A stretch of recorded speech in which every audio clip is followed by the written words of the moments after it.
Joe Biden was in Connecticut today, stumping for his friend, Senator Chris Dodd. But the five-term Democratic senator did not attend the event.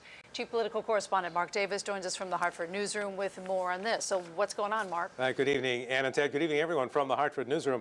Today's events were all about raising money for Dodd's campaign and making Chris Dodd look good. But not everyone thinks the five-term senator does. At both the fundraiser in Hartford and the event at the firehouse in East Hartford, the vice president heaped praise on Dodd, calling him the most gifted legislator in the Congress now that Ted Kennedy is gone. He says that while working on the National Recovery Program, he frequently depends on the Connecticut senator. Do you know who I called to weigh in with me to help me get it done? I called Chris Dodd. Dodd was tied up by important votes in the Senate today, so his wife Jackie took on the handshaking duties at both events. A blend of protesters carrying Dump Dodd posters and teabag movement activists picketed outside the fundraiser that raised about $100,000 for Dodd's campaign and the Democratic Party.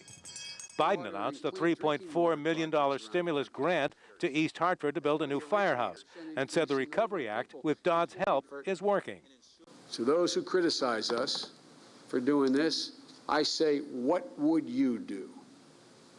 What will you do while Wall Street recovers and Main Street drowns? Here, there were nothing but Dodd cheerleaders, who, despite his public opinion poll difficulties, continued to tote the line, singing the praise of his accomplishments. The billions of opportunities that he's provided for residents in my community with contracts for engines and the military and so forth, and even looking into eastern Connecticut at Groton. But outside the event, the young Democratic businessman from Mystic, who is challenging Dodd for the nomination, said Democratic activists are telling him it's time for Dodd to go. It's unequivocally what I'm hearing. I'm hearing them tell me straight out, they told me this last night in the Litchfield Hills, that if Senator Dodd is our nominee, not only will we lose the Senate seat, but there's a good chance there'll be a huge drag on that ticket.